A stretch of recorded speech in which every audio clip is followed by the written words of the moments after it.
dim the lights, let go of the day, and slip into something a little more honest. You're listening to Why Is It So Hard with Lizzie and Nash, where things get deep, raw, and just a little dangerous. Hey loves, you're here, you made it, and I have a feeling this is gonna go deep. Real deep. Tonight, by the time we're done, you might feel a little wrecked, but in the best way. Because tonight we're talking about your erotic story. Not just the sex you've had, but the story underneath it. The one you didn't get to write. And I think a lot of us, we don't even realize how much of our sexuality was inherited, absorbed, scripted, from porn, church, movies, family, or friends. And shame. So much shame. I still catch myself sometimes in bed thinking, am I being too much? Too loud? Too greedy? Not physical enough? Not vocal enough? Oh, same. It's like there's this little narrator in the back of your head saying, don't say that, don't want that, don't move like that. So that's what this first segment is about. Unpacking the original script. Before we start rewriting anything, we have to get really honest about what we were taught. What stuck with us? What stories our body still carries? Yeah, let's go back. Okay, so let me ask you, Nash. What do you remember learning about sex before you ever had sex? Oh, wow. My parents were very open and actually bought me a book about sex. I don't recall if we ever really had the talk, but the book was my first real dive into knowing what sex was, and the photos, they were somewhat graphic. That book was also my first introduction as a tool for masturbation. So I really learned about sex early on from a book. Of course, there were movies in my dad's issues of Playboy and Penthouse and Gallery. I actually remember reading Penthouse Forum, which were a collection of erotic stories. Reading those let my imagination go wild. So sex was whatever I wanted it to be. Casual, rough, voyeuristic, whatever. It was just something I was supposed to do as an adult, and I couldn't wait to experience it. It's wild how early that stuff gets planted, right? Yeah, and no one ever talked about consent or softness or wanting to be wanted. For me, it was all fear. It was never something me and my mother ever talked about, really. I knew nothing about being a girl. Don't even ask about my first menstrual cycle. That was a disaster and a story for another day. Anyway, sex was something that happened to you, not something a woman is supposed to enjoy. You protected yourself from it. You didn't want it. Wanting it made you bad. Were you ever taught how to say yes? No, not how to receive, not to give, not how to enjoy, nothing. Yeah, that hits. Like, we were all just handed these recycled scripts, and no one asked if they even fit. Okay, real question. What's the first memory you have of wanting something sexually, even if you didn't know what it was yet? I remember watching a movie scene. Just this long eye contact between two people, and something about it made my whole body, buzz. And I had no idea what it meant. Things started growing, and I was like, yep, got to do something with this feeling. I love that. Mine was during a sleepover. We were just messing around. Then suddenly her fingers lingered, and something lit up in me, and then the shame came in like a wave. You felt it right away? So fast, like, this is wrong. Even though it didn't feel wrong in my body, but I swallowed it and I didn't talk about it for years. Yeah, so many of our first erotic memories are tangled in shame, which means our body starts associating pleasure with danger. What were some of the things you started to believe about yourself as a sexual being? I guess that I needed to always be ready, that I was supposed to know what to do, that I was supposed to have sex daily and be good at it. The best. There was no mediocrity. Oh, I can relate. I believed that I had to be sexy, but never too sexual. Like, I could turn them on, but if I actually asked for what I wanted, it was too much. So we perform. We become actors in our own sex lives. Yep. Moaning when we're not feeling it, saying, that feels good, just so it ends faster. Going along with things because we don't want to ruin the moment. Didn't we have this conversation this morning? Well, and eventually we forget what we even want. So let's slow down here. Listeners, you don't have to answer out loud, but we're going to ask a few things. Just breathe, close your eyes if it feels good. Think back to your early sexual education, formal or not. What were you told? About bodies, about pleasure, about who gets to want. Now try this. Fill in the blanks. The erotic story I was given taught me that I am blank. But the erotic story I want to live says I am blank. Take a breath. Notice what comes up. Maybe there's grief. Maybe there's heat. Maybe your thighs are clenching. It's all welcome. So this is where it starts, babes. Not with orgasms or positions or kink menus, but with truth. With looking back and saying, that story, that wasn't mine. I didn't choose that. And now you do. You get to write the next page, line by line, moan by moan, touch by touch. Next, we talk about saying yes. Yes to yourself. Yes to your body. To your real wants. Even the ones that scare you. Especially those. All right, so you've looked back, you've unpacked old scripts, you've started to see where the shame lives, and now? Now we ask the real question. What do you actually want? Oh, yeah, this is where it gets juicy. Because most of us have no idea how to give ourselves permission to feel, to crave, to say yes to something we were never supposed to like. We're going to talk about what it means to reclaim your desire. Even the messy parts, even the taboo stuff, even the parts that still feel like they live in the shadows. I'll go first. There was a time in my life when I felt this ache in my body, like I wanted to be taken care of during sex. Not just perform, not always lead, but I didn't say it because I thought it made me weak. A little feminine, kind of like less of a man. I'm supposed to always be dominant. And I totally felt that from the other side. I didn't think I was allowed to want too much. Like the moment I started asking for more, the moment I wanted it a certain way, I was too high maintenance or too selfish. And that's the lie, right? That your desire needs to be digestible to other people? That has to be cute. It can't be raw or complicated or kinky or needy. Exactly. Desire becomes something we manage instead of something we follow. So let's play. Close your eyes if you're not driving. Take a breath and think about the things you've never said out loud. That one fantasy, that one phrase you want to hear in bed, the thing that turns you on so much it makes your cheeks burn. Yeah, that one. Maybe it's being watched, begging, wearing a collar, getting spanked, or being praised for how wet you are, how obedient you are, or how filthy you sound when you say more. Maybe it's being teased for hours, or being made to wait, or having someone whisper, "You don't come until I say." Maybe it's being the one who takes control, or the one whose touch so slowly it makes you cry. Or maybe it's something else, something you still don't have words for, and that's okay too. The point is, if your body responds to it, if it makes your chest get tight or your thighs press together, that's your language. That's not shame. That's your erotic truth knocking. So let's name the rules now. What were you told you weren't allowed to want? I was told I couldn't want anything rough or aggressive or anything that made me seem dirty. I was told I wasn't allowed to want softness, gentleness, or even aftercare. I was supposed to hit it and quit it. It was simply about getting myself off and not about taking care of my partner. And here's the thing. Desire doesn't care about approval.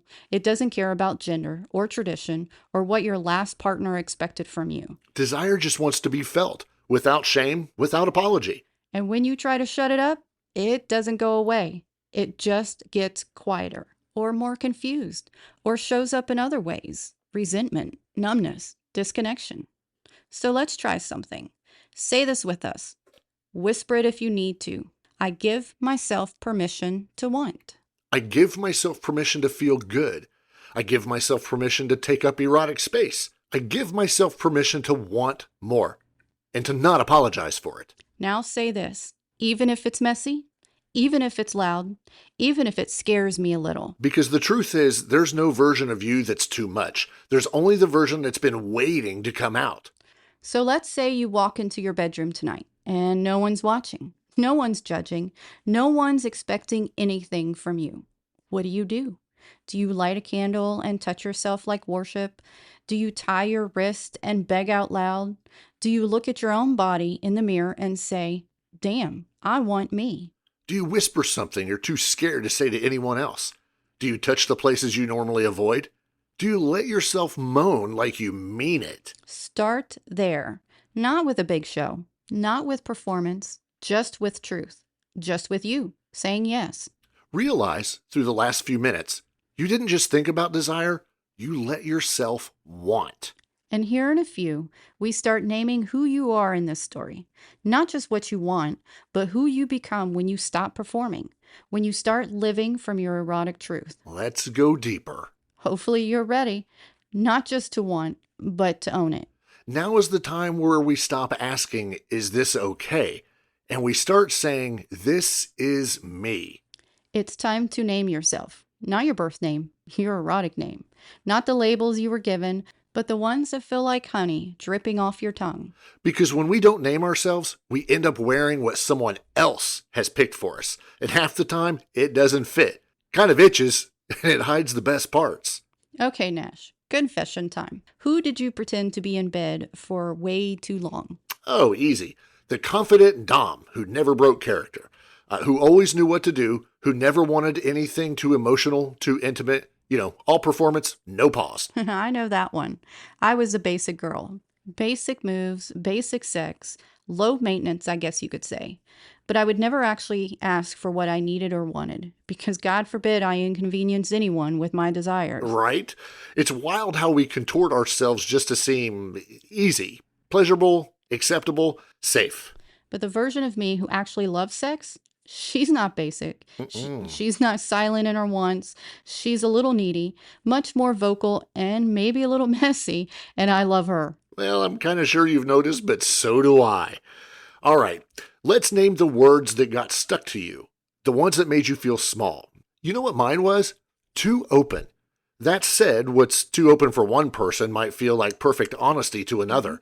The key is context. Your audience, your intentions, and your emotional safety, they all matter. If they've been taught to view sexual openness as dangerous, attention-seeking, or slutty, they might lash out instead of looking inward. Over the years, speaking purely sexual here, I've developed into a very open person. I mean, look, we're doing a podcast about sexuality and very open about it. Okay, so mine was always not enough. Not loud enough, not horny enough, not intense enough, not into it enough. But I learned and continue learning to turn it up. Yeah, which, spoiler alert, absolutely has made the sex better. It's funny, some of those same words become really hot once you reclaim them. Right? The strides I've made in life are amazing. Yes. So let's ask it out loud. Who are you in bed when you're not performing? I think I'm soft dom energy for the most part. I like control, but I like closeness too. I like knowing someone's safe enough to fall apart. I like praise, and I love taking care of my partner and ensuring that she has been taken care of in every way. Satisfied, shaking, out of breath, and looking forward to the next one. I'm a giver, a satisfier. Okay, here's mine. I truly believe I'm a sacred slut. I'm a switch. I'm a praise whore and a tease. I want to be touched like I'm art, and then absolutely wrecked, and then held. I love that.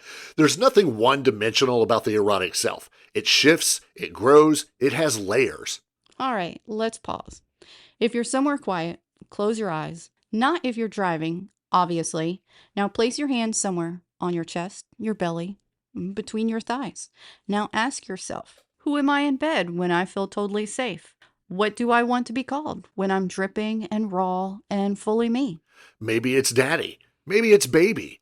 Maybe it's sir or slut or love or bitch or angel. Maybe it's your own name said through gritted teeth while someone makes you come. Maybe you're the one who moans first, or the brat who always wins, or the sacred object who deserves to be worshipped. Say it, whisper it, try it on. If it turns you on, if it makes your body hum, that's your truth talking. Here's the best part. You don't have to choose just one. You get to be the good girl and the power bottom, the soft boy and the fucking beast. You get to change depending on your mood, your partner, your cycle, your playlist, your kink. The erotic self isn't a costume. It's a shapeshifter, a spectrum, a living, breathing expression of who you are when you let go of pretending. All right. You stopped performing. You told the truth. You started naming who you really are when no one's judging. And in the next segment, we bring it home, back to the body, the real one, the one that's held all of this, that's remembered even when you forgot. So we've talked about the scripts, the desire, the naming, But where does all that live? Not in the mind, not in the fantasy folder. It lives in your body. Yeah, this is where we go back to the flesh, to the places where the old story stuck, where your old body learned to clench or go still or go quiet. Because even when you forgot, your skin didn't, your thighs didn't, your belly didn't, your breast didn't. This isn't about fixing anything, it's about listening, because your body isn't broken, it just adapted. I'll tell you something personal. For a long time, I didn't let anyone touch my stomach. Not during sex, not during cuddling. I didn't even touch it myself. It held shame. It was soft and squishy and sacred and scary. And I realized I wasn't protecting my stomach. I was protecting me. For me, it was my sides, the love handle area. When someone touched it, even gently, I flinched. And I didn't know why for a long time. I still don't, but what I do know is that you love the flinch, especially if I'm inside you when you touch me there. Because of your reaction, it's now, in a way, an erogenous zone that only you know about. Well, at least until this episode. So when we say your body remembers, we don't mean in a poetic way. We mean literally. You store your erotic history in your flesh. The shame, the shutdown, the yes you didn't mean, the no you swallowed, it's all there. So let's do something together. Wherever you are, again, unless you're driving, bring one hand to your body, wherever it wants to land, your chest, your neck, your thighs, wherever. Now, take a breath. Notice what happens. Do you tense? Do you feel anything at all? Do you want to move your hand immediately? That's information, not judgment, not proof that anything's wrong, just info. We all have erotic blind spots, places that go quiet, zones that shut off during sex. For some of us, it's our nipples, or our bellies, or even our mouths. Where do you check out? And if you can't answer that yet, that's okay. You will. Your body wants to talk. You just have to stop interrupting. Let's talk about something really real. When pleasure gets tangled with pain, you're in the middle of sex. Things are good. You're wet. You're hard. And then bam, you disappear. You float above your body. You start performing instead of feeling. Yeah, you start counting ceiling tiles, smiling out of habit, waiting for it to be over, but you don't really know why. That's your body saying, I've been here before and I wasn't safe. It's a flashback, but not always the dramatic kind. Sometimes it's just a memory your nervous system never got to finish. This is why we say sex isn't about technique, it's about presence. It's about who shows up in your body and who disappears. So let's reconnect. Whisper to yourself. You don't have to go numb anymore. You're allowed to feel now. You're safe with me. Let yourself touch a place you usually rush. The crease between your hip and thigh, the underside of your arm, the part of your chest you don't let people see, anywhere. You're not fixing anything, you're just being there. Here's the magic. Your body isn't frozen forever. It wants to come back. It wants to feel. It wants to trust you again. And when it does, when you stop rushing, when you start listening, your pleasure deepens. Your orgasms shift, your turn on becomes more honest. And that's what we're doing here, making it safe to want, to touch, to stay present. If you're still with us, great. And babe, you did something huge. You stayed with your body. You heard it. You didn't run.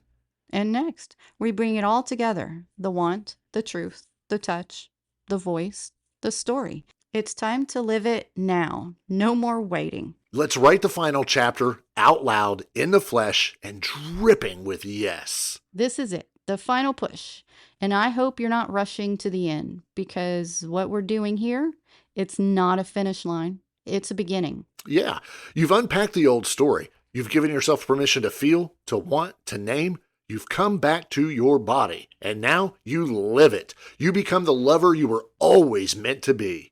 This segment is about integration. No more pretending. No more waiting for someone to show up and awaken you. You do that. You are your own erotic story now. So real talk. Let's say no one's watching. No one's grading you. You're in your bed or on the floor, wherever you feel safe. And you get to be anyone. Who do you want to be? Do you want to be slow and sacred, candlelight, eye contact, whispers between kisses? Or are you the one who walks in and says, strip now? Do you want to be touched like art or pinned and undone until you cry?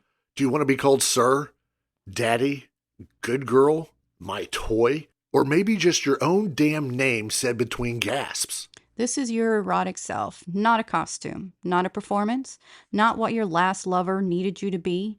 This is you, honest, raw, unapologetic. Let's try something. Imagine your future erotic self, the version of you who doesn't hesitate anymore. What are they wearing? How do they walk into the room? What kind of sex are they having? How do they ask for what they want? Are they dominant, soft, wild? Do they make people wait? Do they cry when they come because they feel so safe, so held? Do they edge for hours because they love the ache? Or do they ride until no one can breathe? What's on their nightstand? Lube? Yeah. A vibrator? Yeah. A mirror? No. A love letter they wrote to themselves? This isn't fantasy. This is your memory in progress. This is you saying, this is what I'm becoming. Let's get real.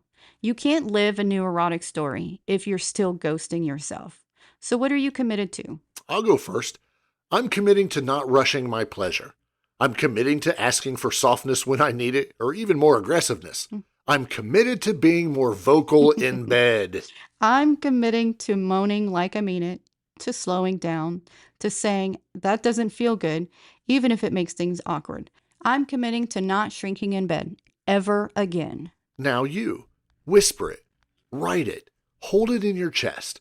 I commit to what? Maybe it's touch, or rest, or being worshipped, or initiating, or asking for exactly what you want without apology. Whatever it is, let it land. Let's talk about bringing this into real life, because this doesn't just stay in your journal. This becomes practice. It becomes pleasure with intention. Maybe tonight you light a candle and touch yourself for 20 minutes without rushing. Maybe you moan on purpose, not for someone else, just to hear yourself sound turned on.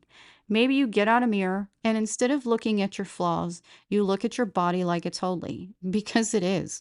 Maybe you text your partner and say, tonight, I want to be taken, no questions. Or, I want to be praised all night. Or maybe you lay down by yourself, touch your nipples, feel your hips, cry, come, whisper, this is my body and I'm done pretending it doesn't matter.